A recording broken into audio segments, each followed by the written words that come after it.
예수님의 발자취를 따라가 보는 여정. 이스라엘 최북단에 위치한 헬몬산으로 시작합니다.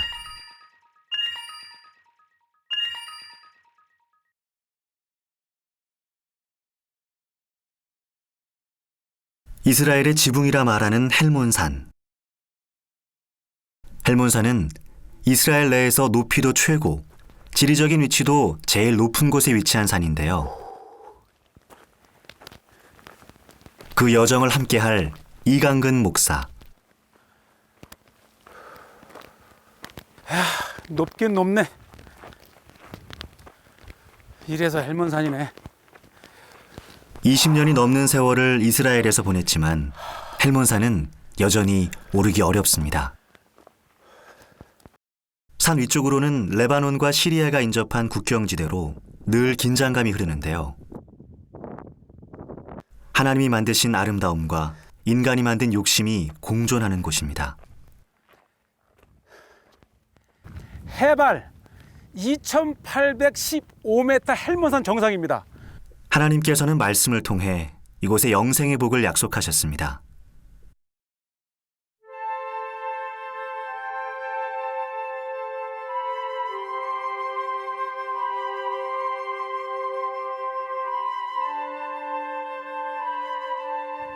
한여름에도 가을과 봄을 느낄 수 있는, 그러니까 예루살렘보다도 10도나 더 낮고요. 특히 요 앞에 갈릴리보다는 15도나 낮은, 그래서 이 헬몬산은 이 중동 이 인근에서 가장 높은 산입니다. 하나님께서 말씀하신 축복의 땅, 풍요와 영생의 복을 뜻하는 헐몬의 이슬. 그 물줄기가 내려와 도착하는 곳은 산자락 아래 위치한 지역, 바로 단입니다. 구약시대 이스라엘의 최북단 도시. 이스라엘 12지파 중 단지파가 이주하면서 붙여진 이름 단. 이곳은 메마른 이스라엘 땅에서 드물게 물이 풍부한 지역입니다. 산줄기를 타고 폭포수가 흘러내릴 만큼 풍족함을 누리는 지역. 건조한 광야지대인 이스라엘에서 좀처럼 보기 드문 풍경에 연일 사람들이 모여들기도 합니다. 이 물줄기가 흐르는 곳은 바로 가이사랴 빌립보인데요. 헤롯의 아들 빌립이 로마 황제와 자신의 이름을 합해 만든 지명입니다. 당시 사람들은 이방신을 섬기는 제단을 만들었고 여러 신들을 숭배했습니다.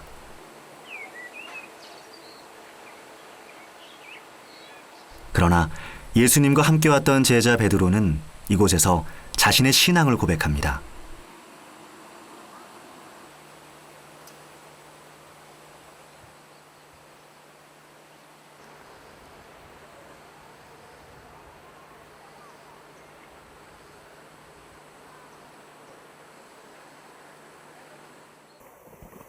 단과 가이사랴 빌립보에서 흐른 물줄기가 모여 흐르는 것이 바로 요단강입니다.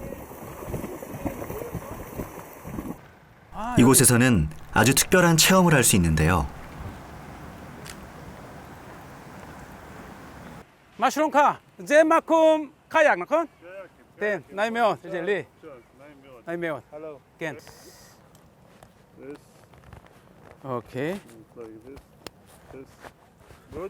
우리가 이 요단강을 보고만 가는데 이번에는 요단강을 한번 타고 배를 한번 타보는 특별한 체험입니다.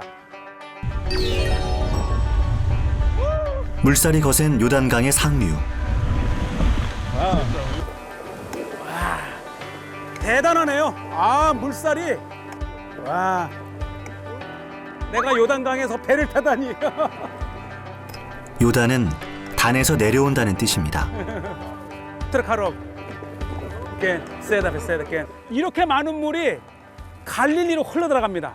보통 갈릴리로 흘러들어가는 세 강이 있는데 지금 우리는 세니르강, 그 다음에 단, 그 다음에 바니아스, 그 세 개가 만나서 갈릴리로 한번 가보는 거예요. 래프팅이 가능한 것은 이스라엘의 지형적 특성 때문인데요. 요단강 상류와 하류의 높낮이 차이가 커서 상류의 물은 매우 급하게 아래로 흘러내립니다.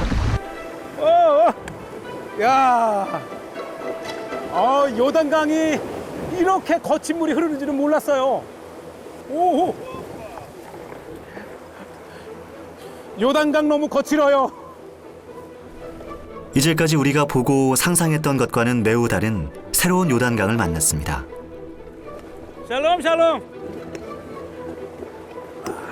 자, 이제 조금 잔잔해졌는데 사실 우리가 요단강 하면 예수님의 세례를 생각하면서 뭔가 잔잔하고 뭐 거룩할 것 같은데 정작 요단강 상류는요, 지금이 물이 가장 적을 때인데도 와 이스라엘에 이런 장소가 있어요. 요단강입니다.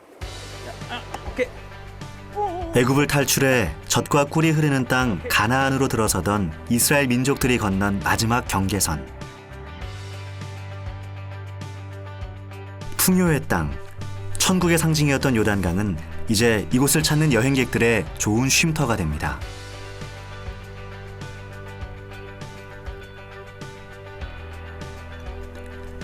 국토 대부분이 건조한 광야로 이루어진 이스라엘에 요단강은 매우 중요한 수자원입니다. 네. 네. 국민의 60%가 이 물을 사용할 정도입니다.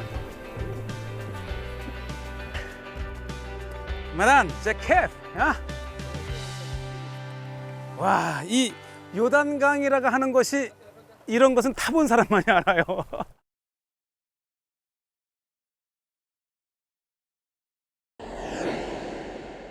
헬몬산에서 흐른 물줄기가 요단강을 거쳐 모이는 곳은 바로 거대한 호수 갈릴리입니다.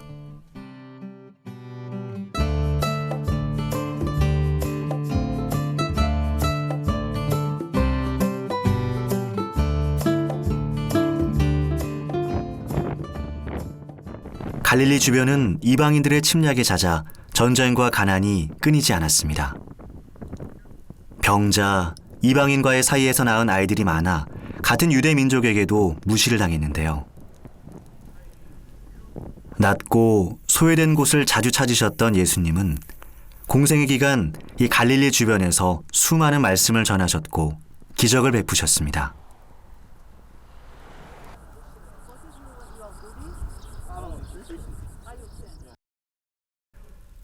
갈릴리 호수를 둘러싼 여러 지역 중에 한 곳인 마가단.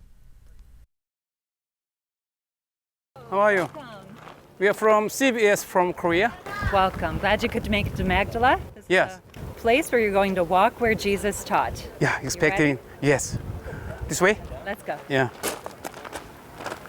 With maybe in the 최근 next 이곳에선 years, 예수님이 활동하시던 그 당시의 집터와 항구, 회당이 발견됐는데요. across the sea is where a miracle took. So we can imagine Jesus Christ arrived here. Yes. And then we are here now. We are here Wow, now. exciting. We're walking where Jesus walked. Wow. and taught. 여기서 발견된 항구터에서는 배를 타고 갈릴리 호수를 건너오신 예수님의 행적을 느낄 수 있습니다.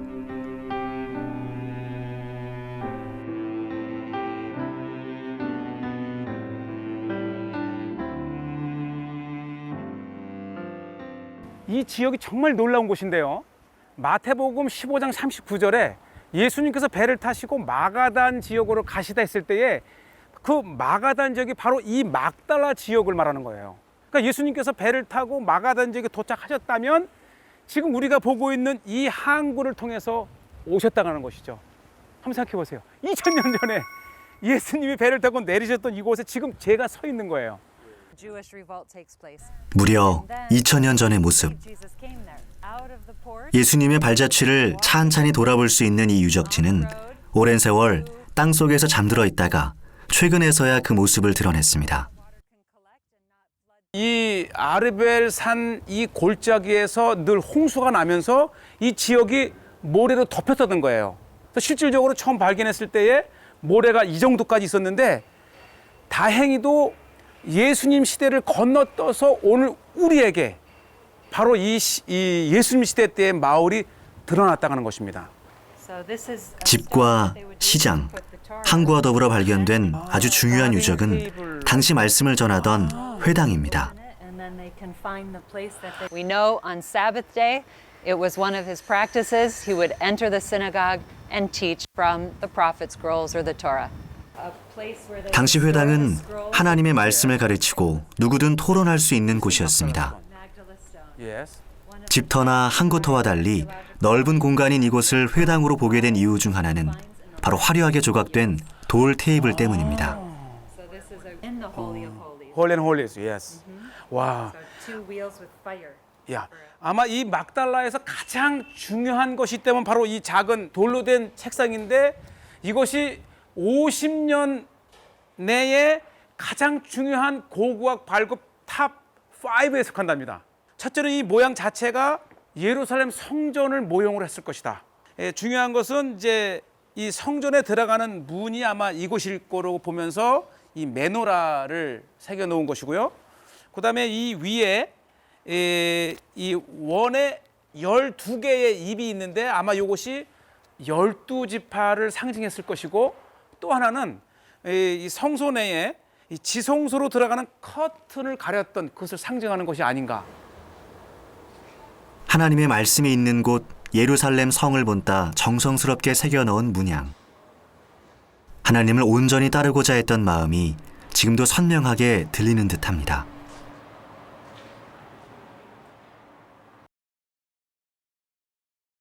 총 둘레 53km, 총 면적 166제곱킬로미터에 달하는 거대한 호수 갈릴리. 갈릴리 주변에는 수영복을 입은 사람들이 거리를 가득 메우고 있습니다. 수많은 인파와 각종 이벤트가 열리는 이날의 갈릴리 호수에서 가장 중요한 행사는 바로 갈릴리 호수를 가로지르는 수영대회인데요. 매년 이 대회에 참가하는 사람만 해도 10,000명이 넘습니다. 올해 64회를 맞이한 갈릴리 수영대회는 이스라엘에서 열리는 가장 큰 행사 중 하나입니다. 이 갈릴리 호수 하면 예수님 사역의 중심지잖아요. 이 갈릴리 호수에서 많은 이적을 베푸시고 또 친히 배를 타고 갈릴리를 이렇게 건너기도 하시고 그 의미 있는 곳에 이렇게 1년에 한 번 수영대회가 있습니다. 오늘 이 수영대회를 통해서 갈릴리의 몸을 담가보고 예수님은 걸으셨지만 저는 그냥 한번 수영을 해보겠습니다.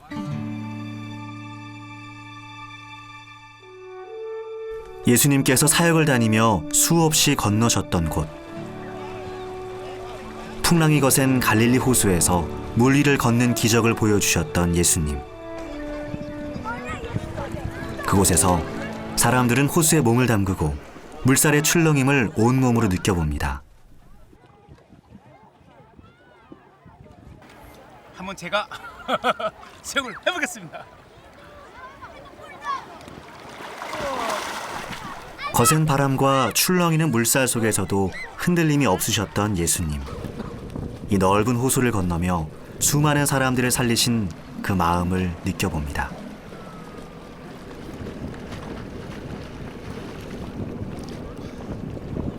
저는 여기까지 이 수영대 총 길이가 5km래요. 5km. 저는 한 몇백 미터 정도에 맞췄는데 예수님이 사역하셨다는 이 호수에 수영대에 참석했다. 여기에 의미를 부여하겠습니다. 전 여기까지입니다.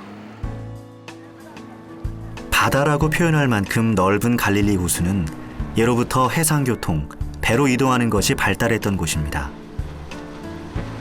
시원한 호수의 바람을 가르며 돌아오는 길. 완주는 하지 못했지만 보트에 몸을 싣고 사역길에 예수님이 느끼셨을 갈릴리 호수의 바람을 느껴봅니다.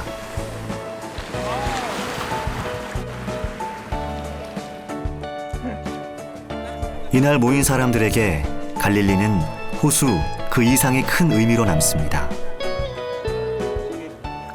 Yes, Jesus. He walked. Yeah. Over there. We care about it very much. And we swim to show its importance. The important for the Christian is that Jesus was walking on the water.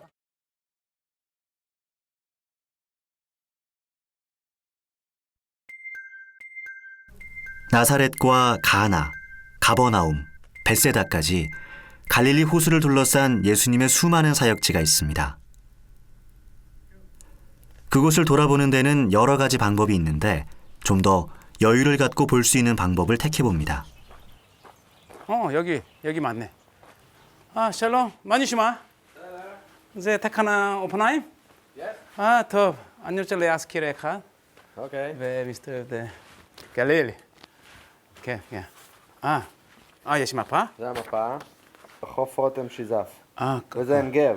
עין גב, לפני עין גב. ופה אתה יכול לעצור ברותם שיזף. 오케이. 10km. 와, 오늘 그 3 שעות. 갈릴리 호수에 남쪽의 호수를 따라서 한 20km 정도. 기대가 되는데요. 20km. 자전거 타고 20km. 지도와 함께 여행에 필요한 안전장비를 갖추고 자전거를 건네받으면 이제 갈릴리 호수를 따라 또 다른 여정이 시작됩니다. 바토카 키부츠 예시 야페 나콘. 오케이.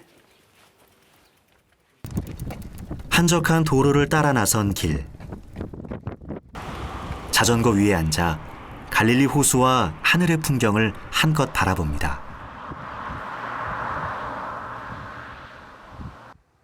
바삐 지나가는 자동차에서는 볼 수 없었던 풍경과 간간히 전해오는 호수의 내음이 물씬 풍기는 길에서 만난 예수님의 흔적. 자전거를 타고 둘러본 예수님의 발자취 첫 번째는 바로 오병이어의 기적입니다. 보리떡 5개와 물고기 2마리로 5,000명을 먹이신 기적. 배고픈 군중을 위해 베푸신 그 은혜를 기리며 세워진 곳이 바로 오병이어 교회입니다.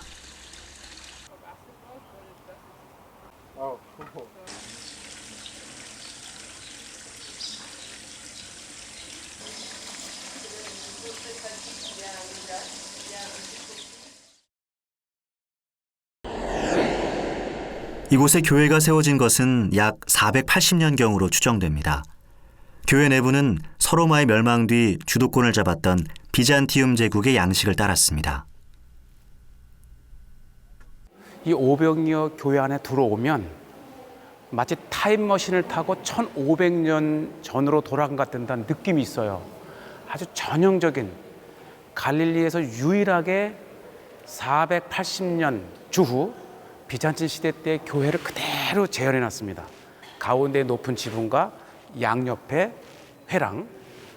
그래서 마치 1500년 전의 예배를 이어서 오늘 제가 이렇게 들어와서 기도하고 예배할 수 있는 그런 설레임과 감격이 있네요. 굶주린 자들을 위해 베푸셨던 기적.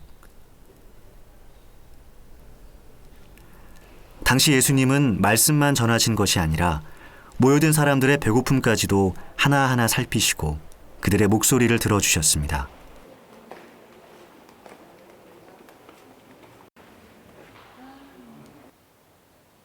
바닥에는 교회가 처음 세워졌을 때부터 있었다는 물고기 모자이크가 예수님의 행적을 전하는데요. 이 모자이크는 480년경 비잔틴 시대 때의 교회가 세워질 때에 그려졌던 바로 그 모자이크예요. 그러니까 이 모자이크 앞에 서면 480년경 이후 예배자의 숨결을 느낄 수 있는 아주 귀중한 모자이크죠. 영적인 말씀만큼 육체의 양식에 굶주렸던 사람들에게 베푸셨던 예수님의 기적. 오병이어에는 사람들을 향한 예수님의 연민이 담겨 있습니다. 오병이어 교회 외부로 나서면 처음 교회가 건립됐을 시기에 사용하던 세레터가 있습니다. 헤브론에서 가져온 돌로 만들었다는 세레터인데요.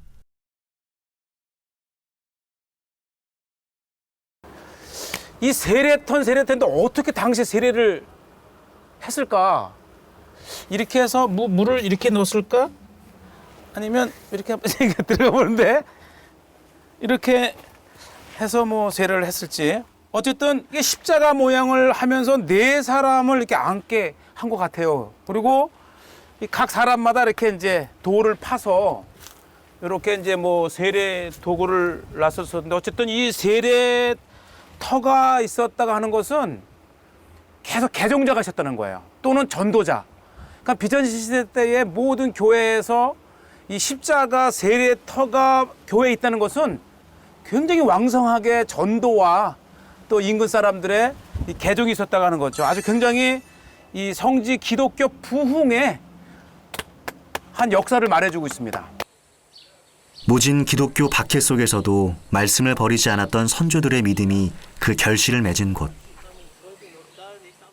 오병이어 교회를 떠나 다시 자전거에 두 발을 올려봅니다. 바람과 햇살을 벗삼아 다시 시작한 여정. 그 길에서 똑같은 마음으로 자전거 위에 짐을 싣는 여행객을 만났습니다. 여기 사람이 I'm a monk. sorry. But Ah. this is a 오랜 기간 성지 순례를 하며 예수님의 행적을 따랐다는 여행자 군터 씨. and then I go somewhere else. So how long you are on the travel now? I travel 20 years. For 7 years I travel with the car, and the last 7-8 years I travel with the bicycle.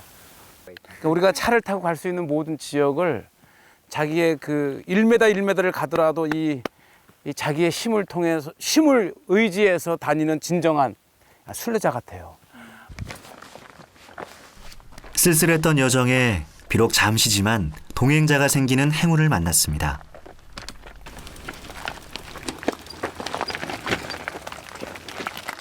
둘이 보는 풍경은 혼자 느꼈던 것과는 또 다른 아름다움을 선사해 주지 않을까요? Everywhere, you can do 함께 이야기를 나누며 가는 길. things. 예수님과 제자들도 길을 걸으며 이렇게 이야기를 나눴겠죠. 마음을 나눌 동행자가 있다는 것에 새삼 감사함을 느끼게 됩니다.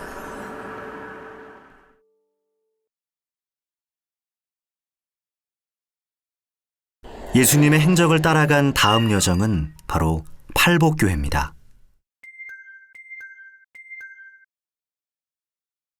예수님께서는 갈릴리 산중에서 수많은 군중을 모으신 후 사람이 가질 수 있는 8가지 복을 말씀하셨습니다.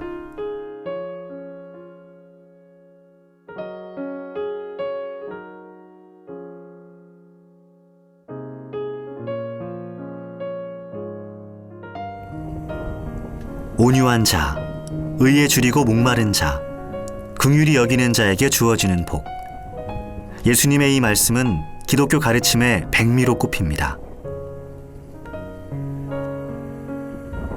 이 팔복교에 오게 되면 마치 2000년 전 예수님께서 우리에게 8가지의 복을 선포했던 그 음성이 들리는 듯해요. 참된 그리스도인으로 살아가는 자세를 전하신 예수님의 말씀. 팔복은 오늘을 살아가는 우리에게도 큰 울림으로 다가옵니다. 많게는 수천 명이 모이던 그 군중들에게 예수님은 갈릴리 호수를 등지고 서서 말씀을 전하셨고, 그 말씀이 호수에서 불어오는 바람을 타고 산등성에 있는 사람들에게 복음을 전달했을 것으로 추정됩니다.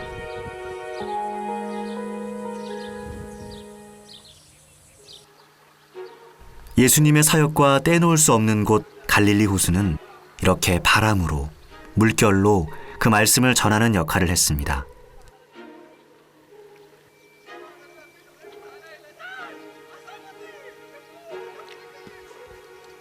또한 갈릴리 지역은 예수님의 제자들이 살아가던 터전이기도 했습니다. 아직도 갈릴리 호수에는 고기를 잡는 어부들이 있는데요. 그 옛날 어부였던 베드로의 모습도 이렇지 않았을까요?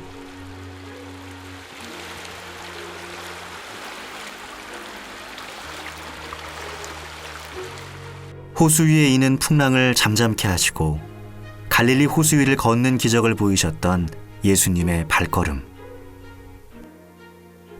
그리고 많은 군중에게 전하셨던 그 말씀들을 이 갈릴리 호수는 지금까지도 잘 담아두고 있습니다.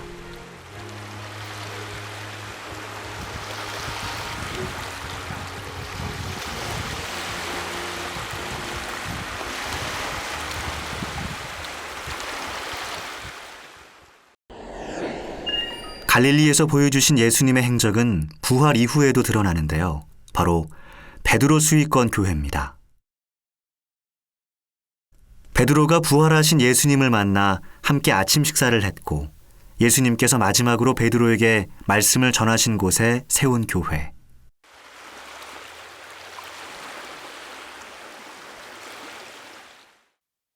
예수님을 만나기 전의 삶.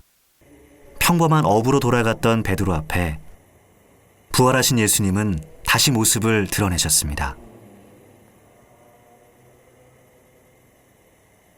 그리고 손수 물고기를 구워 바로 이 돌 위에 차리시고는 제자들과 함께 아침 식사를 하셨는데요. 절망에 빠져있던 베드로에게 전해진 따뜻한 한 끼와 예수님의 나지막한 음성.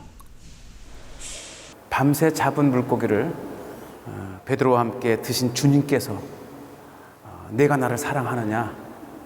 내가 나를 사랑하느냐? 내가 나를 사랑하느냐? 그때 베드로가 내가 주를 사랑하나이다. 주님께서 말씀하십니다. 내 양을 먹이라. 이것은 베드로뿐만 아니라 오늘 사는 우리에게 이 땅에 전도하며 주님의 천국의 복음을 전하라는 그러한 명령이 이곳에서 시작이 됩니다. 십자가를 지고 가시던 예수님을 베드로는 3번이나 부인했고 이곳 갈릴리로 돌아왔습니다. 그리고 예수님은 그런 베드로를 다시 찾아오셨습니다.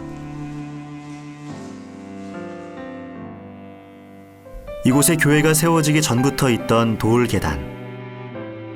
예수님은 이곳에 서서 제자들을 부르시고 식탁으로 불러 앉히셨을 것으로 생각됩니다. 이 계단을 걸으며 예수님은 베드로에게 다시 지상에서의 마지막 명령, 사람들에게 말씀을 전하라는 사명을 전해주셨습니다.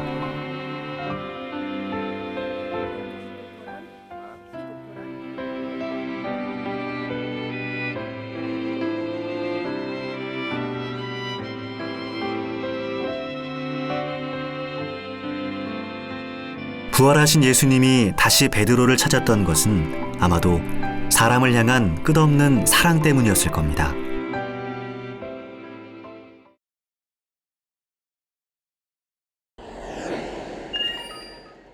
갈릴리 호수 위쪽으로 올라가면 예수님의 주요 사역지 가버나움에 이릅니다. 가버나움은 예수님 제2의 고향이라 일컬어질 정도로 사역의 중심지가 된 곳인데요.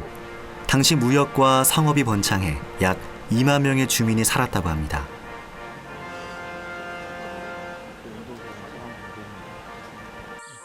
베드로의 집에서 그의 장모를 고치시고 백부장의 하인 등 수많은 병자를 고치신 기적을 보여주신 곳 가버나움. 그러나 당시 경제적으로 풍요로웠던 가버나움 사람들은 그들의 생명수였던 예수님의 말씀을 잘 받아들이지 않았습니다.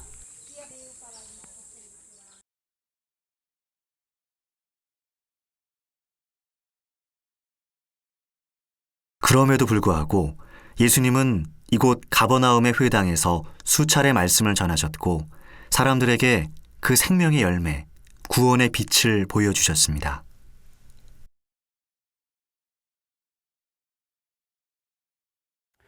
특별히 제가 서 있는 이 회당은 역사적인 예수님 시대 때 이후 지금까지 그 자리에 서 있는 회당입니다. 그래서 이곳에 서면 마치 예수님의 본향에 온 듯한, 신앙의 본 동네에 온 듯한 그러한 느낌이 있어요.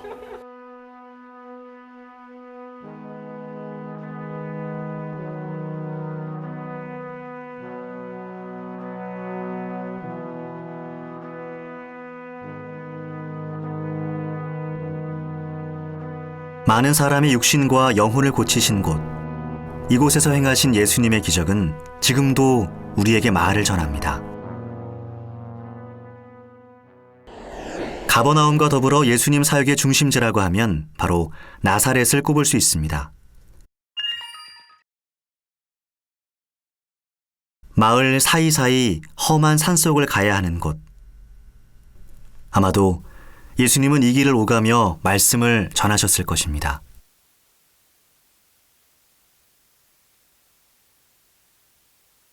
최근 이스라엘 정부는 고증을 통해서 이 두 지역을 잇는 길을 재현했는데요. 바로 가스펠 트레일입니다. 예수님의 생애에서 가장 중요한 두 동네를 꼽으라면 사역의 중심지였던 갈릴리 가버나움과 예수님의 고향 나사렛. 최근 이 두 길을 예수님이 오가셨던 길을 재현해 놓은 복음의 길 62km가 있습니다. 예수님의 복음의 길 가스펠 트레일을 저와 함께 걸어보시겠습니다.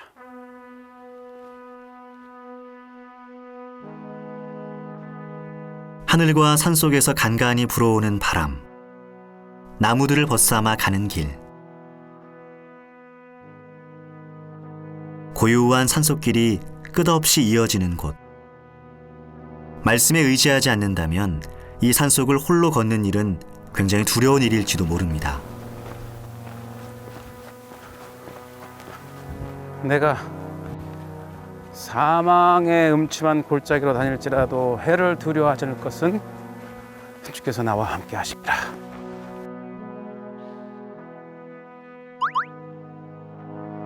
예수님의 사역지를 따라 걷는 이 길이 평탄하지만은 않습니다.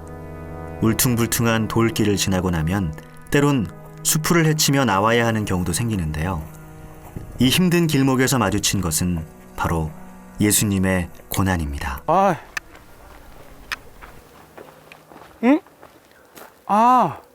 크라이스트 손이라는 예수님의 면류관이라는 나무예요. 야, 지금 이 시기가 가장 독이 오를 시기, 굉장히 따가워요. 이런 거를 쓰시고 예수님께서 이 마지막 십자가의 길을 가셨다고 생각하니까 정말 마음이 굉장히 먹먹하네요.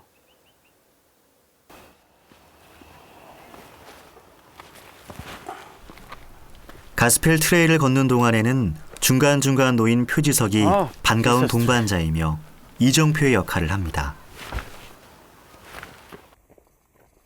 예수님이 걸으셨던 길, 편한 자동차 대신 바위와 흙길을 한 걸음 한 걸음 내디디며 온전히 예수님만을 바라보게 됩니다. 이렇게 진짜로 걸어보니까 이 걷는 느린 속도만큼 이 예수님께 집중할 수 있는, 정말 이 일상에서 다양한 생각이 떠오르면서 모든 것을 다 씻어버리고 이 점점 마음이 예수님에게만 집중되는 그런 그 정화의 그런 마음이 느껴지네요. 가버나움에서 나사렛까지 총 길이 62km에 달하는 길. 그 길고 긴 여정에서 이 땅에 복음을 전해야 한다는 예수님의 말씀을 다시 한번 되새깁니다. 이 길의 끝에는 예수님의 어린 시절의 모습을 찾아볼 수 있는 나사렛을 만날 수 있습니다.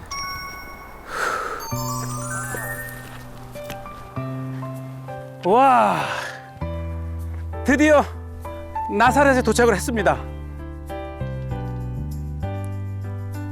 갈릴리 호수에서 남서쪽으로 20여 킬로미터 떨어진 곳에 위치한 나사렛. 갈릴리와 사마리아의 경계를 이루는 이스라엘 평야와 그 주변도 한눈에 들어옵니다. 이 나사렛 앞산에 올라오면 우선 동쪽으로 예수님께서 변모하셨던 다볼산이 아주 가까이에서 보이고요. 아마 어린 시절부터 이곳에 놀러 오시면서 이 이스라엘 골짜기를 오가던 이방인들을 보시면서 아마 이방인들의 그 마음에 대한, 그 이방인에 대한 그 마음을 품지 않았나, 그러한 것을 이해할 수 있는 곳입니다. 해발 430m 고원지대로 온화한 기후와 아름다운 경관이 일품이지만 예수님 당시 이곳 나사렛은 이방인들의 땅과 가깝다는 이유로 경멸과 조롱의 대상이 되기도 했습니다.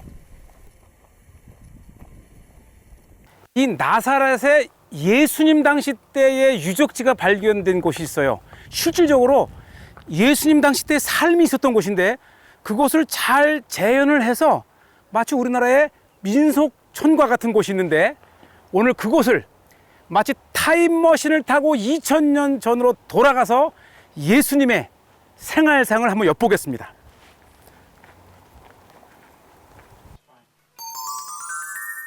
예수님 당시의 사람들은 어떻게 살았을까? 나사렛 빌리지에서는 옷감지 하던 여인들의 모습과 그들의 중요한 가축이었던 나귀가 했던 일을 볼 수 있습니다.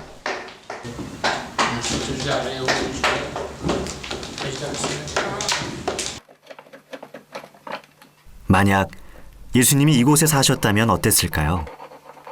요셉을 따라 일하던 어린 예수님의 모습도 상상해 보게 됩니다. 그리고 농사에 쓰이던 도구들도 모두 볼 수 있는데요. 이 팔레스타인의 들녘의 밀과 보리를 어떻게 잘라 추수를 했을까? 요겁니다. 이게 풀 같은 건 쉽겠지만 이 밀이나 보리 즙은 강하잖아요. 그럼 자세히 보시면 톱니가 있어요. 그러니까 이만큼 잡고 안쪽에 딱 눈 다음에 이렇게 톱질을 하는 거예요. 이렇게. 우리의 낫과 비슷한 이 농기구는 안쪽에 톱니가 있어서 억센 밀과 보리단을 추수하는 데 제격입니다.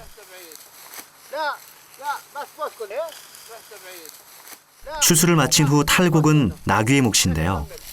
바닥에 추수한 곡식을 깔아두고 그곳을 나귀가 지나갑니다. 이렇게 지나간 자리의 곡식은 쭉정이와 알곡으로 분리되는데 원리는 바로 나귀가 끄는 널빤지에 있습니다. 사실 이게 끌고 다닌 것을 바닥을 보면 여기에 돌을 껴서 좀 더 잘 갈리게 하는 건데 이런 것들을 수없이 박는 거예요.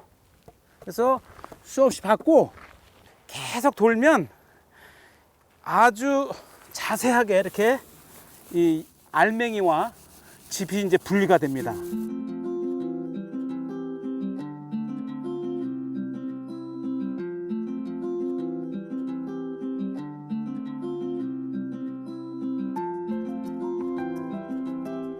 바람에 걸러낸 알곡은 다시 한번 차에 담아 손으로 흔들어 내리는 과정을 거친 후 비로소 우리가 먹을 수 있는 양식이 됩니다. 이렇게 하면 알맹이는 키 안으로 떨어지고 지푸라기는 남잖아요. 이게 어떻게 보면은 이 우리 한국의 옛날 농촌 그 추수랑 거의 비슷해요. 저도 어린 시절에 이렇게 했거든요. 예, 이렇게. 예, 알맹이가 떨어지네요. 예.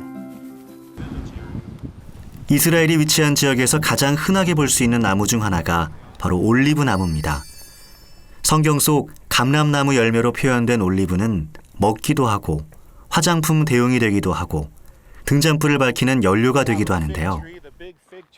Yes, yes, fig And tree. a small baby in the corner over here. Yeah. So we pick the olives off of the trees in October and November. Yes. We put them in the stone basin right here. Ah, yes. Today I found one olive. That's right. This is very heavy. That's right. Wow, it's more than a Very few heavy. tons. Yeah. About 600 or 700 kilos. 사람의 힘으로는 도저히 움직일 것 같지가 않은데요. Then we tie the donkey to the beam. Yes. Today maybe we do You can this do it? work. Yeah, let's do this. 원래는 이 나귀가 해야 되는데 등치 보세요. 우리 같이 해답니다. I'm the donkey. 오케이. Okay.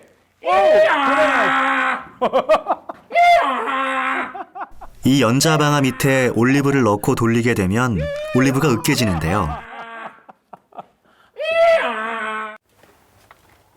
으깬 올리브는 이곳으로 옮겨 기름을 짜게 됩니다.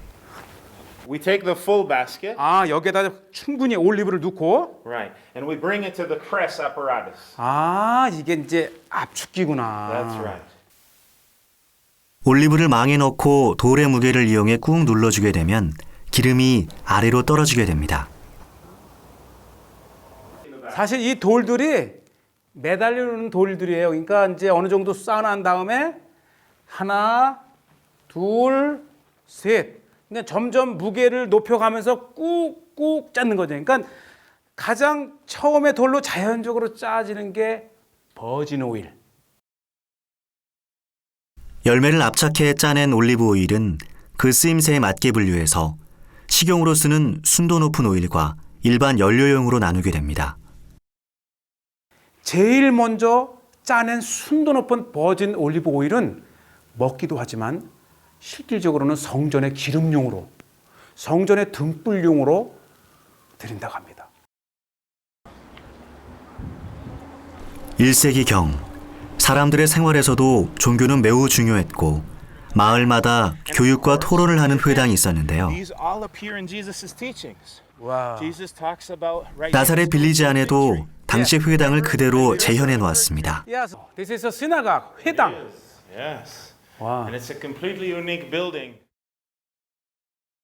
1세기 건축 양식을 그대로 적용한 회당은 천장 옆에 환기구를 내어 공기 순환을 시켰고 회당 안에 7개의 기둥을 배치했습니다.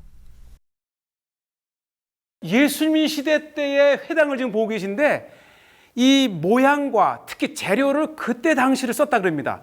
예수님 당시 때의 재료, 즉 진흙과 그다음에 나무 탄 재 그리고 라임이라고 하는 3개를 버무려서 만들었는데 야, 어쩌면 똑같이 이 콘크리트 바닥처럼 아마 이렇게 된 이제 회당에 들어와서 이게 예수님 시대 때의 회당에서 두루마리 경전입니다.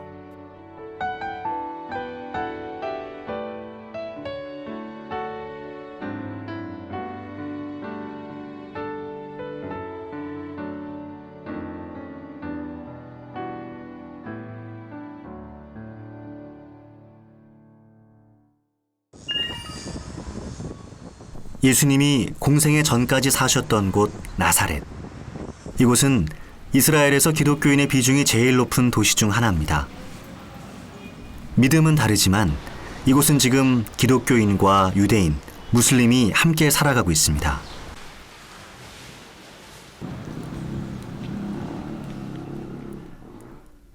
나사렛의 오래된 모습을 간직한 올드시티엔 손때 묻은 건물들이 예전 모습 그대로 그 자리를 지키고 있습니다.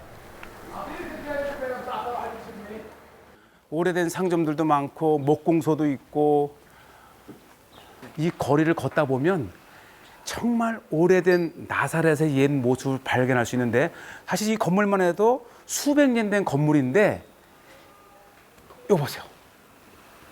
이 석가래를 보면 이게 아주 오래된 제가 보기에는 수백 년 된 이 나사렛의 모습들을 보는데 바로 이 집이 목공소예요. 아마 오늘 우리에게 은혜가 있다면 예수님이 그 2000년 전 아버지 요셉을 도우면서 일을 했던 그 옛 모습을 한번 볼 수 있을 거예요. 한번 들어가 볼까요?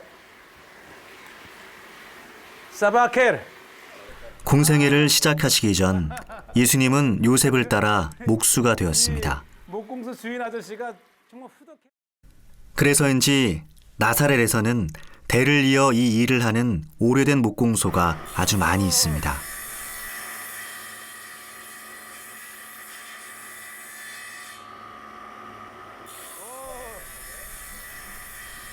와. 아, היה אבא, כן. ואבא היה חולה, ואני להמשיך אחרי אבא, ואותו דבר. 아버지와 할아버지의 흔적을 간직한 목공소. 야, 그러니까 100년 전서부터 아버지가 사용하던 그 도구들 창고인데 아버지 생각 많이 나겠죠. 걔나 우와. 이드시는 창고 안에서 아주 오래된 듯한 도구 하나를 꺼내어 보여줍니다. 그러니까 아버지 때 지금 깊은 창고에서 아주 예전에 아버지가 쓰던 걸 하나 꺼내 나왔는데 바로 이곳이 이제 전기가 없었을 때는 아버지는 다 이런 걸로 선수하셨대요. 그래서 지금은 자기는 야,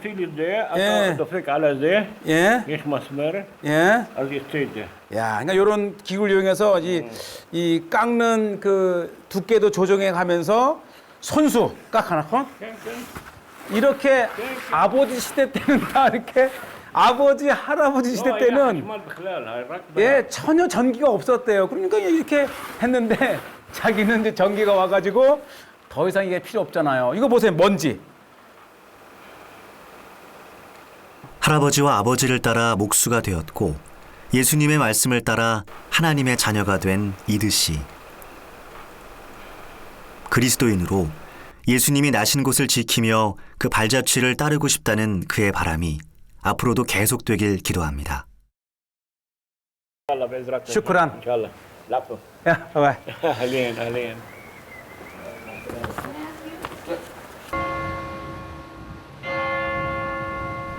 나사렛은 마리아가 천사로부터 예수님의 탄생, 수태를 고지받은 곳입니다.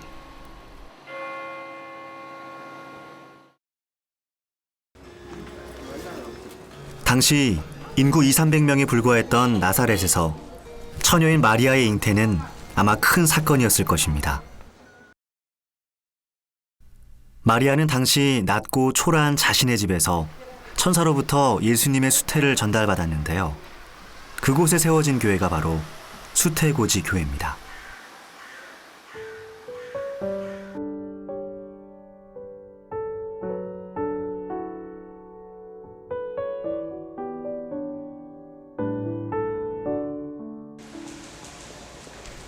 당시 율법에 의하면 처녀의 잉태는 돌에 맞아 죽을 수도 있는 아주 끔찍한 일이었습니다.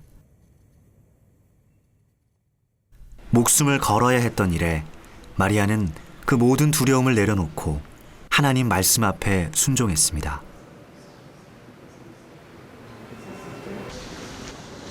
초라하고 좁은 마리아의 집. 권력도 재산도 없었던 지극히 평범한 여인에게 일어난 일. 그러나 하나님의 말씀 앞에 순종함으로 우리는 구원의 은혜를 받을 수 있었습니다.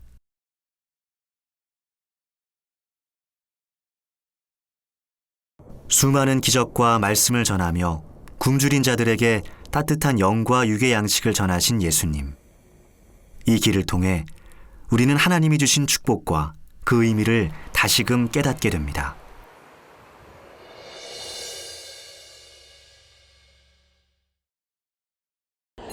약 22,000제곱킬로미터, 한반도의 10분의 1에 이르는 땅 이스라엘. 역삼각형으로 생긴 이스라엘 남부는 대부분이 광야지대입니다.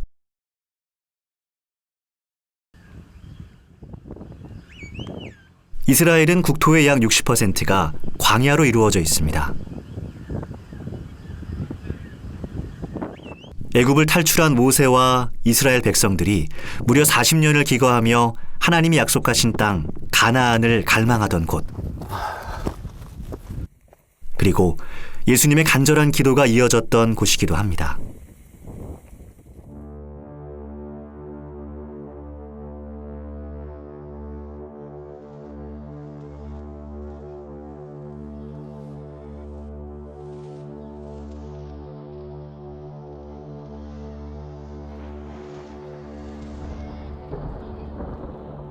본격적인 공생애를 시작하기 전에 이 광야에서 40일간을 금식하며 기도로 준비하신 후에 이 땅의 사역을 시작하신 유대 광야입니다. 풀조차 제대로 자랄 수 없는 메마른 땅에서 오직 하나님만을 의지하며 기도하고 나아가야 했던 광야의 길.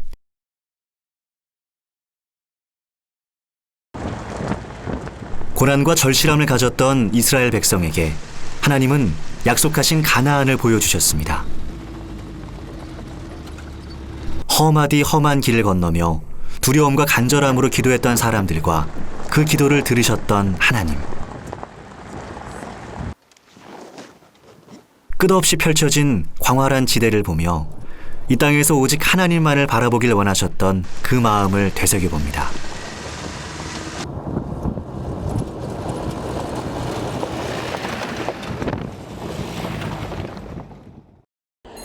애굽을 탈출한 이스라엘 백성들이 제일 처음 정복한 곳은 바로 여리고입니다. 온전히 하나님을 바라보기까지 광야에서 40년을 보낸 이스라엘 백성들이 가나안에 입성하기 전 여호수아가 함락시켰던 곳인데요. 여리고에 들어서면 가장 흔하게 볼 수 있는 것이 바로 대추야자, 성경 속 종려나무입니다. 가을철이 되면 여리고 시장 곳곳에서 이렇게 대추야자를 볼 수 있는데요. 안녕하세요. 안녕하십니까. 이 정도면 한 20km 갑니다. 한 송이에 20km. 종려나무 열매는 성경 속에서 종종 찾아볼 수 있습니다. 예수님께서 예루살렘 성에 입성하실 때 군중들이 흔들었던 나무가지가 바로 이 종려나무 가지입니다.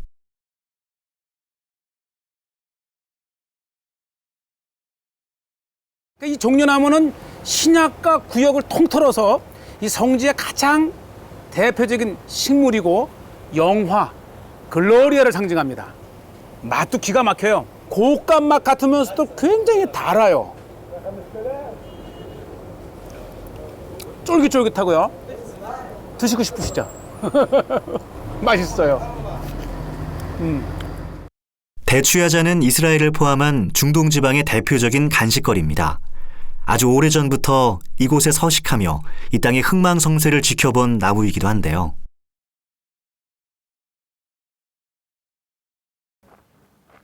여리고는 고고학적으로 매우 큰 가치를 지니는 곳입니다.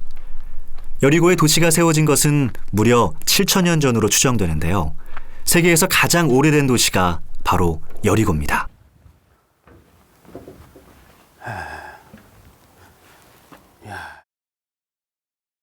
모세가 광야에서 죽은 뒤 여호수아의 영도 아래 이스라엘 백성이 처음 정복한 도시. 여리고는 당시 매우 강성한 도시였지만 여호수아의 나팔에 무너졌습니다. 이 탑까지 구비했던 여리고성을 볼 때 아마 가나안 성의 첫 성이지만 굉장히 강성했던, 그러면서도요 가장 오래된, 아마 이 지구상에서 가장 낮은 지역의 가장 오래된 성 중에 하나가 바로 여리고성입니다.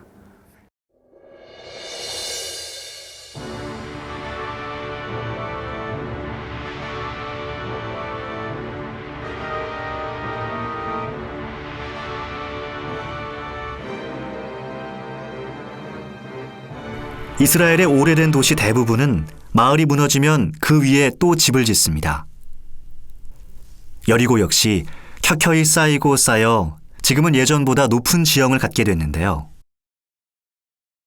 그러니까 지금 제가 서 있는 곳보다 적어도 2-3천 년 전에 오리지널 이 여리고 성의 그 사람이 살던 바닥은 지금보다도 20-30m 밑에 있었습니다. 그러니까 제가 지금 떠 있는 거예요. 강성했던 도시 여리고를 나팔 소리로 무너뜨릴 수 있었던 것. 그것은 바로 칼보다 강한 믿음이었습니다. 여리고에서 얼마 떨어지지 않은 곳, 그곳에는 세상에서 가장 낮은 바다 사해가 있습니다.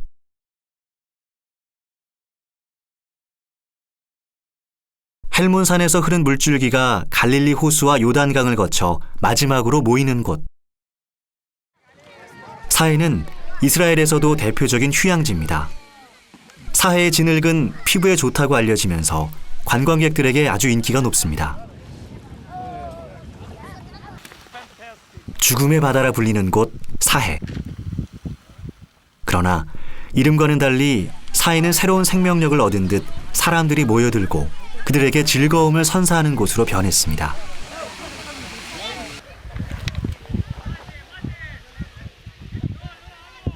Wonderful feeling. It's just like floating.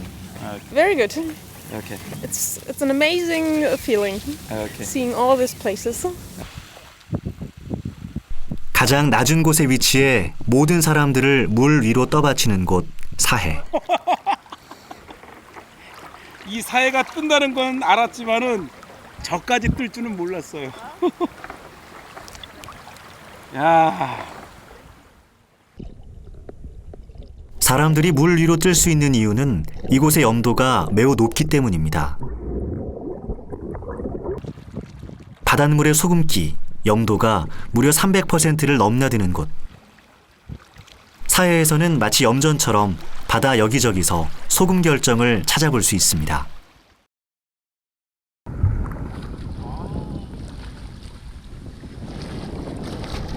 보세요, 이게 자연적으로 한 건데 마치 수정 같아요. 수정. 사해 바다의 수정. 지구상에서 가장 낮은 곳에 위치해 이곳으로 흘러들어온 요단강의 물은 더 이상 빠져나가지 못했고 사해 내리쬐는 강렬한 태양에 그대로 물이 증발하면서 지금의 소금 결정이 생겨난 겁니다. 이것이 모두 해수면보다 무려 400m나 낮게 위치한 지형적 특성 때문인데요. 마치 바닥은 얼음판 같고요. 이게 이제 물인데 이렇게 보면 염도가 너무 높아서 마치 이 기름 같아요. 유동체, 이 소금 기름. 야, 이래서 사해를 찾나 봐요. 이 물만 좋은 게 아니고 이게 마이너스 400 훨씬 미치다 보니까 이 산소, 이 숨 쉬는 게 굉장히 편안합니다. 마치 이 산소 마스크를 쓰고 있는 것처럼 너무 편안하고 그냥 이것 자체가 필링이 드는 것 같아요. 그 옛날 에스겔 선지자가 말했던 바닷물의 생명력이 되살아남을 이곳 사해에서 느낄 수 있습니다.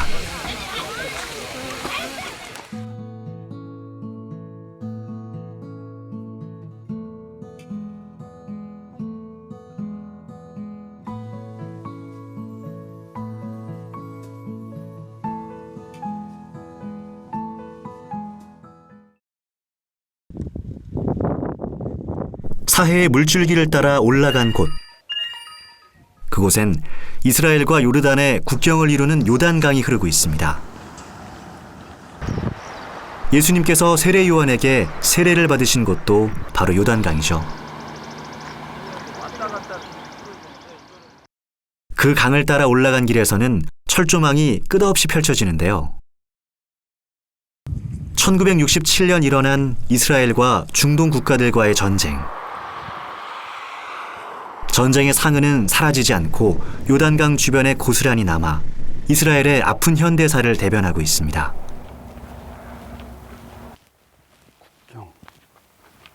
참 굉장히 삼엄하네요, 국경이. 갈릴리에서 사해까지 100수십 킬로에 이르는 이 요단강 자체가 이스라엘과 요르단의 국경입니다. 그래서 자세히 건너편을 보면 요단강 건너 요르단 쪽은 굉장히 비옥해요. 농사도 많이 짓고 수많은 마을들이 있지만 이 이스라엘 쪽에는 황무지예요. 마을 하나 볼 수 없는. 그래서 이 여리고에서 갈릴리를 오가실 때에 예수님이 이스라엘 쪽보다는 아마 저 건너편 요르단 쪽을 통해서 오가셨을 것이다. 눈물이 마를 새 없는 요단강을 예수님은 우리를 위해, 인류의 구원을 위해 수없이 오가셨습니다.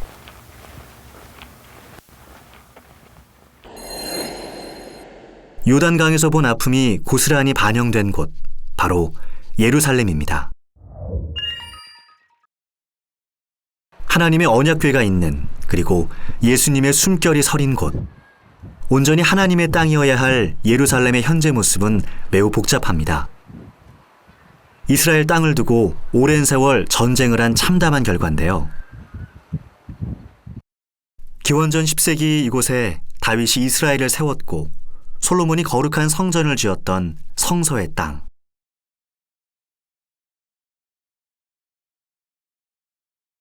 예수 그리스도께서 실제로 호흡하셨던 복음의 땅. 그런데 지금 거룩한 예루살렘 성, 그 중심에는 이슬람 사원이 그 위용을 자랑하며 서 있습니다. 마호메트가 승천했다는 황금돔과 예수님의 무덤이 있는 성묘교회가 마주하는 곳. 그것이 지금 이스라엘이 처한 상황입니다. 끝없는 분쟁이 일어난 도시. 처음 이 예루살렘 땅에 사람이 살기 시작한 것은 기원전 1800년경으로 알려져 있습니다. 예루살렘을 크게 번창시킨 때는 다윗 왕 시절, 기원전 10세기경입니다. 광야에서 기도하며 하나님을 바라던 사람 다윗은 이스라엘을 통일하고 이곳 예루살렘을 수도로 삼았습니다.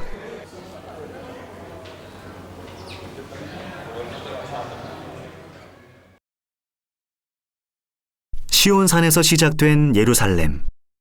다윗 성터 망대에서는 성경 속 예루살렘의 모습이 한눈에 들어옵니다. 저는 지금 다윗 도시의 망대에 올라와 있고요. 제가 보는 저 건너편 산이 감람산, 그리고 그 맞은편에 예루살렘 성이 이렇게 있습니다. 예루살렘 성은 이제 솔로몬이 성전을 지으면서 시작된 이제 성이고, 감람산과 성 사이에 흐르는 골짜기가 기도론 골짜기입니다. 다윗은 예루살렘을 수도로 정한 뒤 이곳에 자신의 집을 지은 것으로 추정됩니다. 당시 건축 형태로 보아 권력자 다윗의 집은 성벽 가장 위에 있었을 겁니다.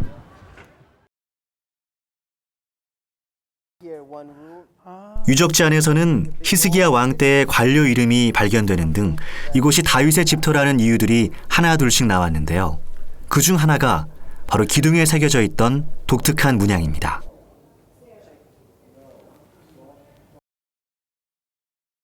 이곳에서 발견된 건축 양식인데 마치 양의 뿌리를 이렇게 마른 듯한 저 문장인데 저것이 이곳에서 발견된 거예요. 바로 다윗 시대 때의 대표적인 건축 문양. 얼마나 중요하냐면 오늘날 이스라엘의 5세켈짜리 동전에 바로 저 문양이 들어와 있습니다. 이곳이 바로 다윗 시대 때의 궁이었다가는, 다윗의 도시였다가는 결정적인 증거가 바로 이 문양입니다.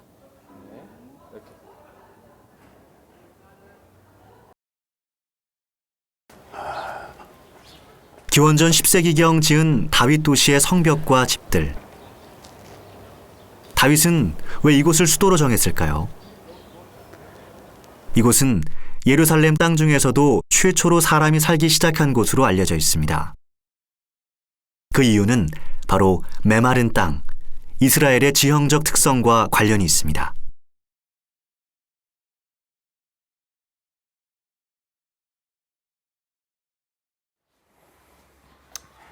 예루살렘이 도시로서 시작할 때에 가장 필요했던 것이 무엇일까?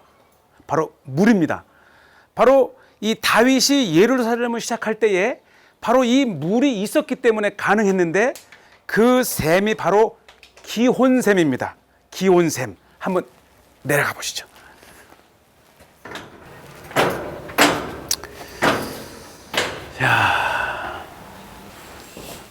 기온샘에서 깨끗한 물을 공급받을 수 있었던 다윗의 성터 아래에는 깊고 복잡한 수로가 있습니다. 이 수로를 만든 것은 기원전 700년경 히스기야 왕 때입니다.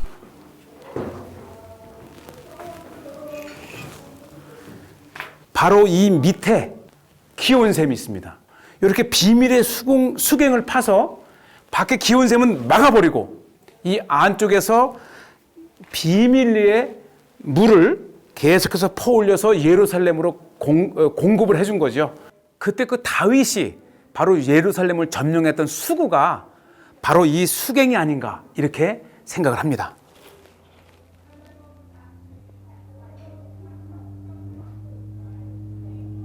총 길이 530m, S자 구분 형태로 설계되어 당시에 뛰어난 건축 기술을 엿볼 수 있는데요.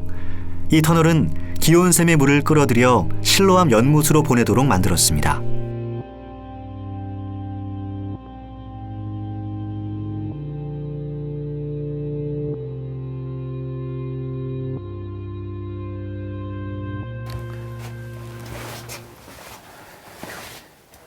이 기온샘물이 실로암으로 가는 터널이 2개가 있는데 아마 지금 제가 가는 이 길은 잘 알려지지 않은 거예요. 터널 내부는 2갈래 길로 나뉘는데요. 이 2길이 만나 도착하는 곳은 바로 실로암 연못입니다. 자, 기온섬을 출발해서 533m를 긴 물 터널을 따라서 나오면 이렇게 실로암에 도착하죠.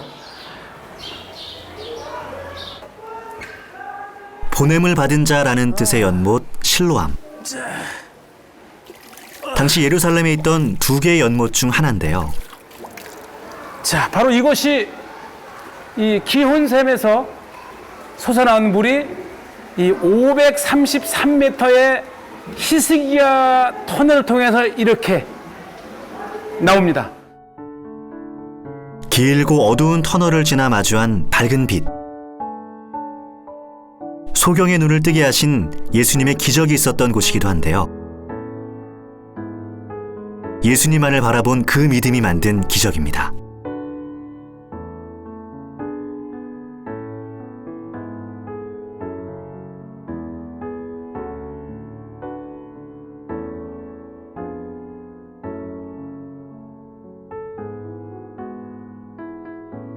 When I see it, it makes the Bible come alive, and it just makes my heart come alive because it's finally like, it makes things make sense.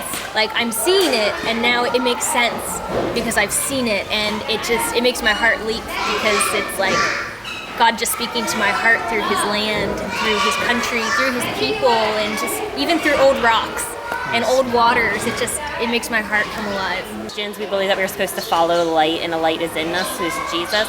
And it was interesting following her because she had the light on her head. So it was just like a good reminder for me going through too. It was just like keep your eyes straight ahead on the light because otherwise it's darkness around you. So it's kind of what was happening in my heart as I was going through the tunnels. 다윗의 시대를 벗어나 다시 돌아온 예루살렘에는 이스라엘의 복잡한 현실이 보입니다. 유대인과 끊이지 않는 곳. 우리는 이제 예루살렘을 떠나 팔레스타인 거주 지역인 베들레헴으로 떠나려 합니다. 베들레헴. 오케이, 베들레헴. 슬람 알레. 그 베들레헴, 베잘레. 베들레헴으로 가는 버스 안. 대중교통이라고는 하지만 누구나 다 탈 수 있는 버스는 아닙니다. 이 예루살렘을 벗어나서 베들레헴으로 가거나 여리고로 가거나 세겜으로 갈 때는 통제를 하지 않지만 반대로 이들 지역에서 이스라엘 예루살렘 지역으로 오는 차들은 철저히 검사하는 거야. 그래서 일반 팔레스타인 사람들이 들어오지 못하게. 예루살렘에서 불과 차로 30분 거리인 베들레헴. 매우 가까운 거리지만 누군가에게는 결코 가깝지 않은 곳입니다. 예수님이 탄생하신 그 영광의 땅은 지금 팔레스타인 자치구로 거대한 장벽 속에 갇혀 있습니다.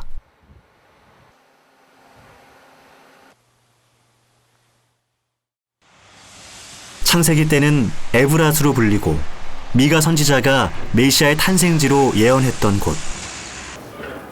빵의 집이라는 뜻의 베들레헴에는 여전히 예수님의 향기가 남아 있습니다. 올드 시티의 오리지널 거리. 그래서 아마 동방박사들이 예수님의 탄생지를 왔을 때 왔던 그 길로 이렇게 추정이 되는 거예요. 크리스마스 때 대행진이라든지 모든 길은 이 길에서 합니다. 그래서 보면 저기 스타 스트리트 그리고 이 별 모양의 돌들. 그러니까 지금 이 뒤쪽이 아주 전형적인 베들레헴의 전통 시장이에요. 예수님 탄생지를 찾아가는 길목. 베들레헴 전통시장 곳곳에서 예수님의 탄생에 관한 흔적들을 찾아볼 수 있는데요. 시장 한켠에서 먹음직스럽게 자리한 이것. 깨와 땅콩 등 견과류를 시럽에 버물린 이스라엘식 강정 씀씀입니다. 이 한 조각에서도 예수님의 탄생을 찾아볼 수 있는데요. 씀씀은 특히 성탄절에 먹는 거래요. 성탄절에 겨울에 춥잖아요. 그러면 딱딱하면 정말 한국의 엿기랑 비슷하잖아요. 성탄절에 먹는 씀씀. 베들레헴에서 성탄절에 먹는 스페셜 음식이랍니다. 씀씀. 거리를 가득 메운 상인들과 물건을 사는 사람들 사이로 오가는 정은 한국이나 이스라엘이나 마찬가지인가 봅니다. 차가 고장이 났대요. 브랜드는 BMW인데. 우리의 시장처럼 이곳 베들레헴 시장 안에도 없는 게 없습니다. 낯선 사람들과 낯선 문화. 그곳을 돌아보며 갖는 소소한 즐거움 중에 하나가 바로 무언가를 찾아낼 때입니다. 요게 쥐엄 열매예요. 쥐엄 열매. 쥐엄 열매 하게 되면 탕자가 먹을 것이 없어서 쥐엄 열매를 먹었다 하지만 진짜 이스라엘에서는 이 쥐엄 열매가 굉장히 달콤한 간식이에요. 그래서 이렇게 이제 뭐 이렇게 뭐를 먹을 때에 심심풀이를 먹는. 굶주린 탕자의 허기를 면하게 해주었던 쥐엄 열매. 시장 안에는 성경 속 음식들을 여럿 볼 수 있습니다. 아주 중요한 게 또 하나 있는데 바로 이게 우슬초가루입니다. 성경에 이 부정한 동물을 만났거나 시체를 만났을 때에 우슬초로 나를 정케하소서 할 때 이게 우슬초인데 이 우슬초를 빻아서 이렇게 양념으로 먹습니다. 정결을 상징했던 우슬초 옆으로는 야곱과 에서의 이야기에 빠지지 않는 팥죽 재료가 있습니다.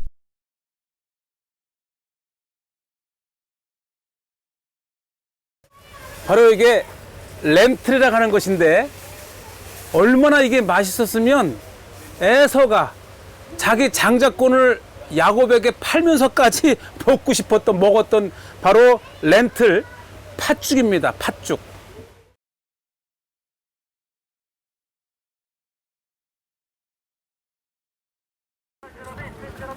시장 골목 사이사이로 풍겨오는 고소한 냄새를 따라온 곳에선 빵의 도시답게 먹음직스러운 빵이 보기 좋게 진열되어 있습니다.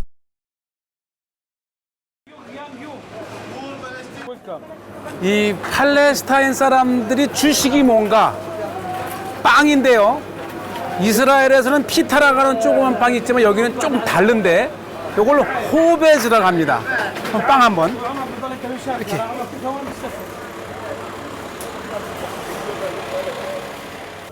마치 인도의 난, 피자의 도우처럼 넓고 납작한 베들레헴의 빵 호베즈. 제가 표시를 한번 해서 구워 볼게요.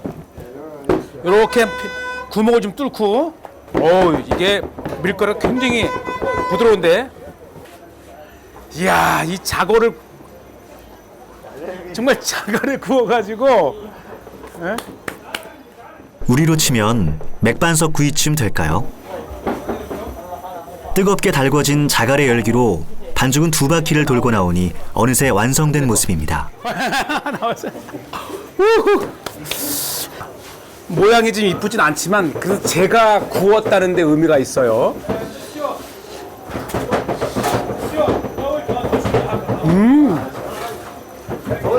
굉장히 부드러워요. 그러니까 이게 아마 빵 전용 밀가루 같은데 모든 것이 막 구운 빵이 맛있고요. 막 한 음식이 맛있어요. 골목 안 빵집을 지나 건너온 시장 끝에는 아주 특이한 복장을 한 사람들을 볼 수 있는데요. 온통 붉은 옷에 화려한 등짐을 진 사람들. 도대체 저 안에 뭐가 들어있는 걸까요?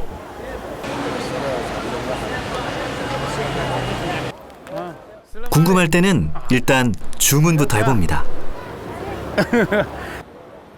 화려한 등짐 속에서 나온 것은 붉은 액체. 색만큼 따르는 기술도 화려합니다.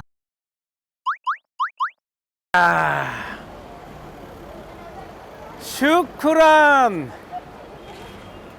이야. 과연 그 맛은 어떨까요?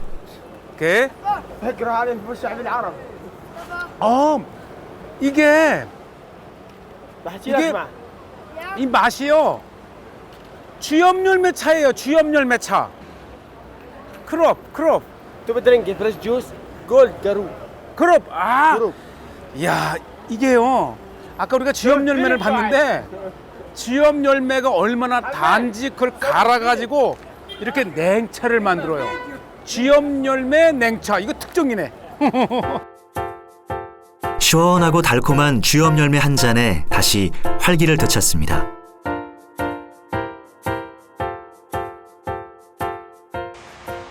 베들레헴에 온 대부분의 여행자들이 찾아가는 곳. 아기 예수님이 탄생한 그 자리에는 이를 기념하는 예수 탄생 교회가 있습니다.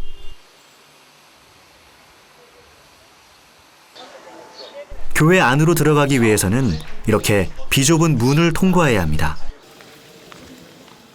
고개를 숙이고 낮은 마음으로 겸손한 자세로 들어와야 하는 것이죠. 이방인들이 말을 타고 들어오지 못하도록 좁고 낮은 문을 만들었다는 교회 내부는 오래전 모습을 그대로 간직하고 있습니다. 대부분의 교회가 614년 페르시아 때 다 파괴가 되는데 이곳은 바로 동방 박사들이 예수님께 경배를 왔잖아요. 근데 이 동방 박사가 페르시아에서 왔대요. 그래서 이 파괴를 하려던 페르시아 병사가 우와 막 나와가지고 아니 우리의 그 조상들의 그림이 있다는 거예요. 알고 보니까 베들레헴을 찾아왔던 동방 박사 복장이 페르시아 복장. 동방 박사들의 그림으로 인해서 유일하게 파괴를 면한 교회가 바로 베들레헴 탄생교회입니다. 화려한 과거의 모습을 고스란히 갖고 있는 교회 내부.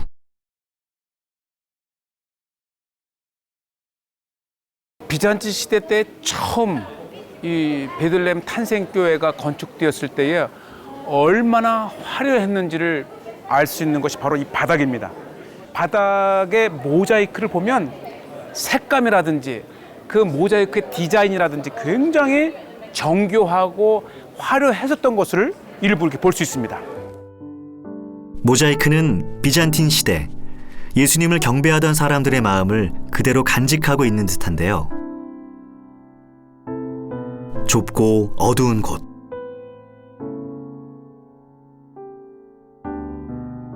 계단을 내려가면 예수님의 탄생을 마주하게 됩니다.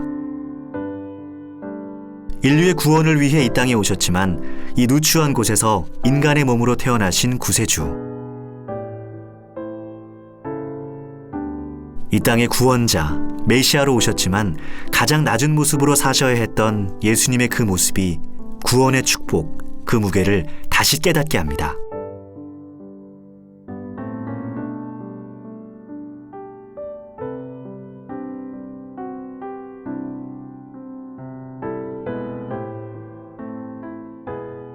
예수님이 탄생하신 곳을 떠나 향한 곳은 벳바게.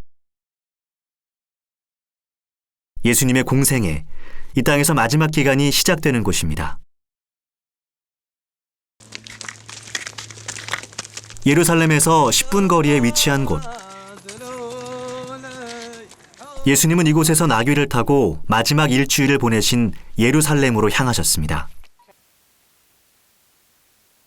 현재 예루살렘에서 가장 눈에 띄는 것은 이슬람 사원과 유대인의 무덤입니다.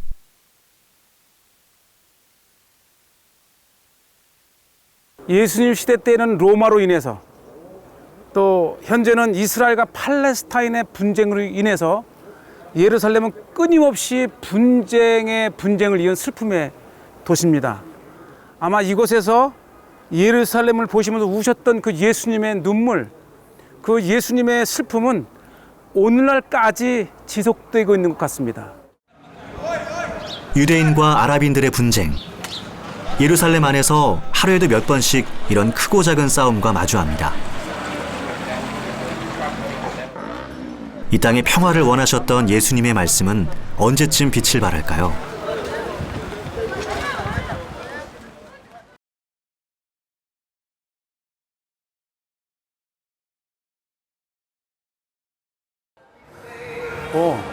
예루살렘 성을 돌아보기 위해 이번엔 좀 색다른 방법을 택했습니다.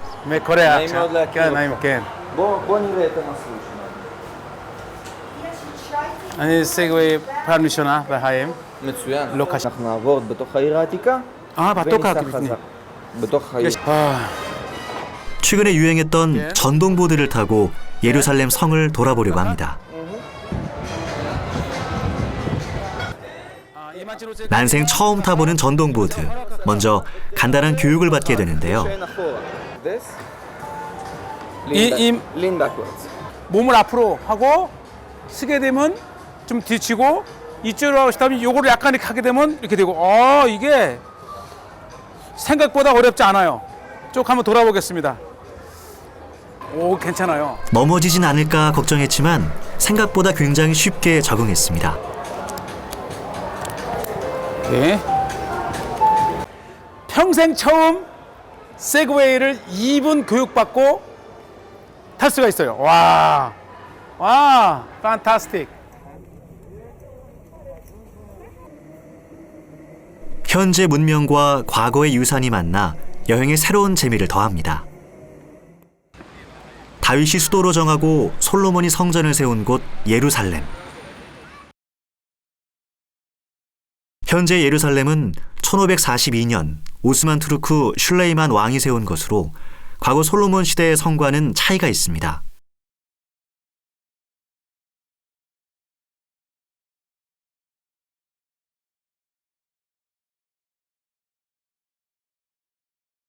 성 안으로 들어가는 문 중 사람들이 가장 많이 드나드는 곳은 다메섹 문입니다. 제 뒤에 서 있는 다메섹 문, 예루살렘 성을 둘러싸고 있는 8개의 문 중에서 가장 특이하고 아름답습니다. 그래서 모든 순례객들이 다메섹 문에 서면 드디어 순례를 시작하고 여행을 온 기분을 가장 느끼기 편한 곳이 바로 다메섹 문입니다. 성문을 통과해 동쪽 끝으로 가면 거대한 광장, 통곡의 벽이 나옵니다. 그곳에서 유대인들에게 매우 특별한 의식, 바르미츠바가 진행됩니다.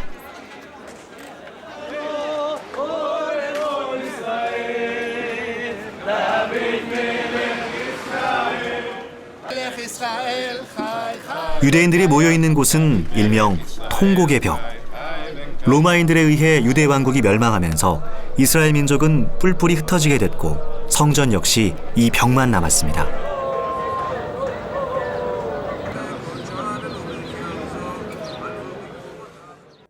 터전을 잃은 유대인이 이곳에 와서 슬피 울어 이 벽을 통곡의 벽이라 부릅니다.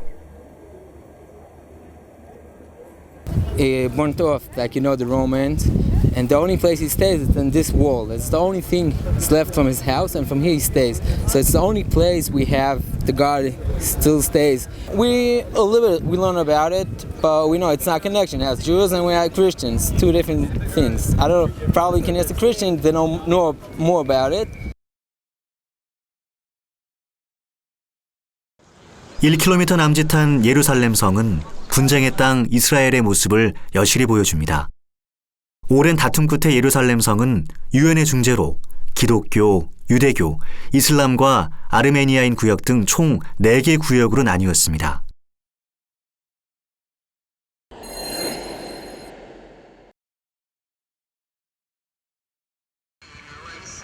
예루살렘 성은 아이러니하게도 이슬람의 3대 성지 중 하나입니다. 황금도움이 위치한 곳에서 마호메트가 승천했다고 해서 이곳에 많은 무슬림들이 방문합니다.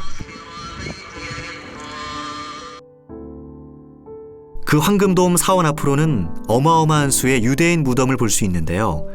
자신들의 메시아가 오는 날에 부활을 기다리는 헛된 믿음. 예루살렘 성은 이렇게 슬픔과 탄식이 서립니다.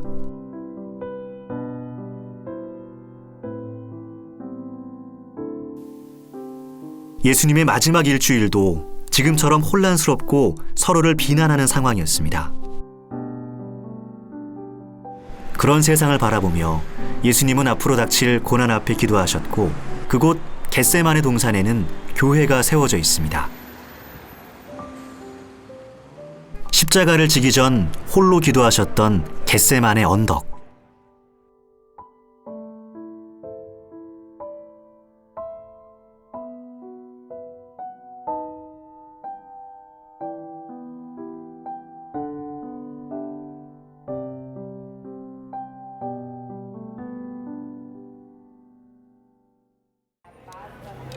예수님의 그 기도가 드려진 것을 기념하여 세워진 겟세마네 교회.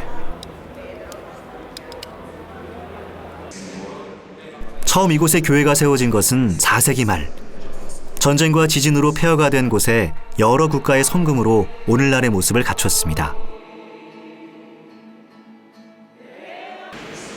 예수님이 겟세마네 동산에서 기도하셨던 깊은 밤. 그날을 상징하는 듯 어두운 교회 내부에서는 기도와 찬양이 끊이지 않습니다.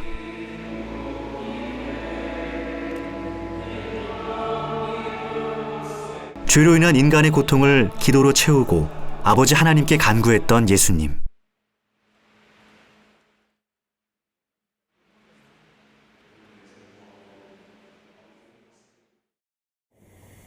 겟세만의 기도 후 예수님은 로마 군인에게 붙잡혀 십자가를 지셨습니다. 예수님이 걸으셨던 십자가의 길.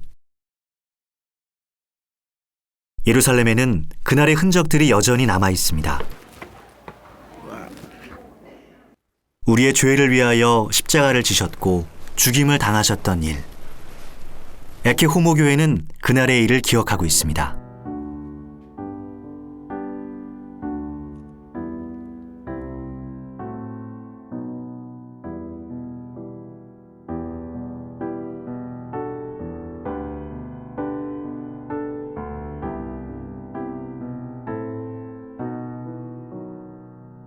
지금 제가 서 있는 이 길은 에케 호모 교회 그 지하에 예수님 당시 때 걸었던 그 로마 시대 때 길을 이렇게 일부를 볼 수 있는 곳에 제가 와 있습니다.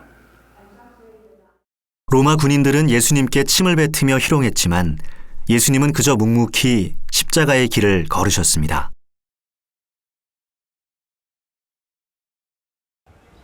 베드로가 예수님을 부인한 후 통곡을 한 장소에 지어진 베드로 통곡교회.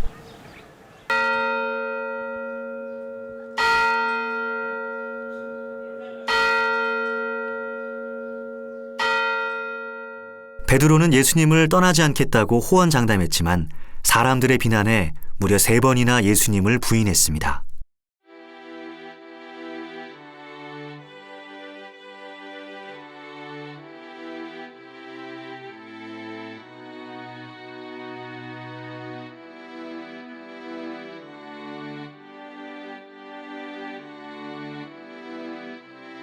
베드로의 배신에도 예수님은 그를 비난하지 않으셨고 그 무거운 십자가를 지셨습니다. 예수님께서 6월절 만찬을 잡수신 후에 이곳으로 잡혀오셔서 이제 가야바에게 신문을 받으시고 빌라도에게 넘겨졌던, 그래서 이 교회 지하로 가면 예수님께서 잠시 갇히셨던 지하 독방도 있습니다. 볕 한 점 들지 않는 어두운 지하. 예수님은 빌라도에게 사형 선고를 받기 전까지 이곳 지하 감옥에 계셨다고 합니다. 땅속 끝 절망으로 내려가는 듯 깊게 파인 동굴한 지하 감옥에 예수님이 홀로 계셨습니다. 주께서 내가 아는 자를 내게서 멀리 떠나게 하시고 나를 그들에게 가증한 것이 되게 하셨사오니 나는 갇혀서 나갈 수 없게 되었나이다. 곤란으로 말미암아 내 눈이 쇠하였나이다. 여호와여, 내가 매일 주를 부르며 주를 향하여 나의 두 손을 들었나이다.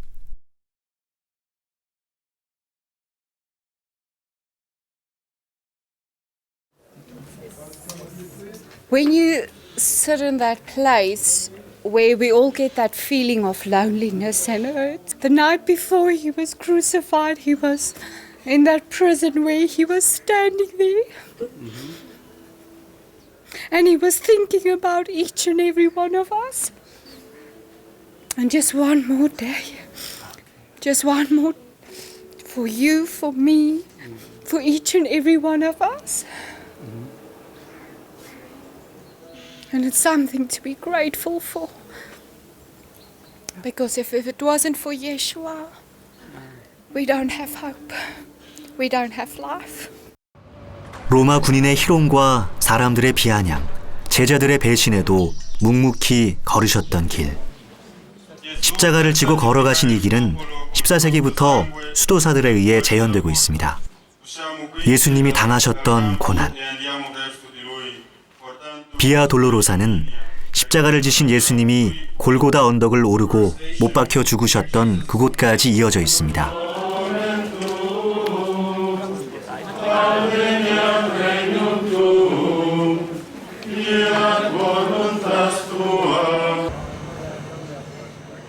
십자가의 길은 예수님이 고난받으셨던 길을 따라 총 14개 지점으로 나뉘는데요.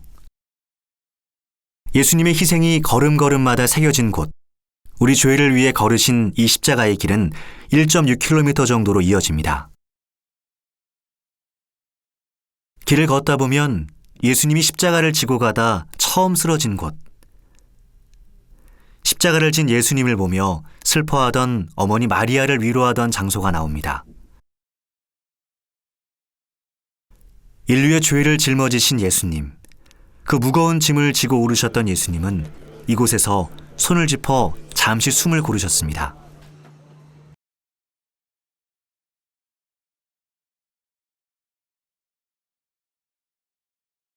죽음, 그리고 구원의 갈림길. 예수님께서 진 십자가의 무게는 녹록지 않았습니다. 그 십자가를 지고 골고다 언덕길을 오르는 동안 죽음과 직면했지만 피하지 않으셨던 예수님을 만나게 됩니다.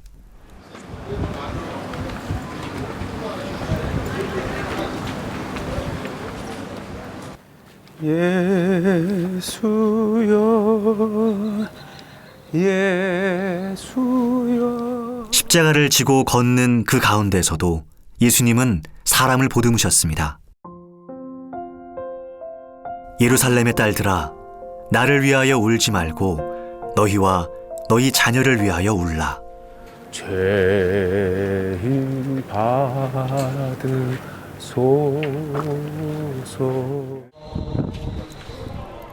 십자가에 달려 돌아가신 예수님의 무덤이 있는 곳.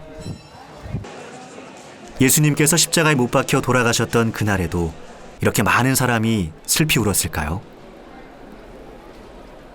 교회 안을 가득 메운 사람들 속에 예수님은 자신의 죽음과 부활의 기쁨을 전해주십니다.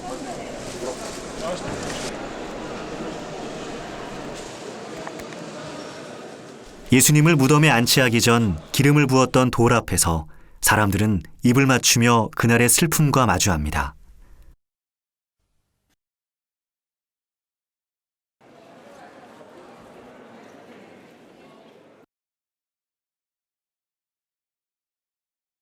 그 누구도 감히 걸을 수 없었던 길.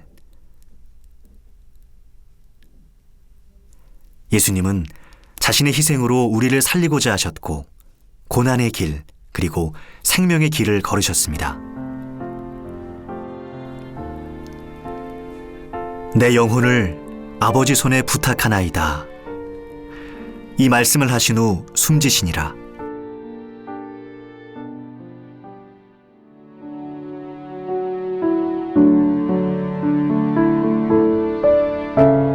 군중들로부터 받았던 모멸감, 수치심, 그리고 점점 다가오는 죽음. 인간으로는 감당할 수 없는 이 십자가의 길을 예수님은 묵묵히 걸으셨습니다.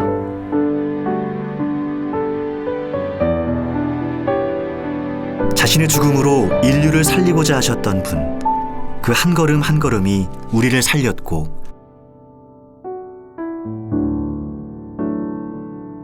그로 인해 오늘도 우리는 이 땅에서 하나님의 축복을 받으며 살아가고 있습니다.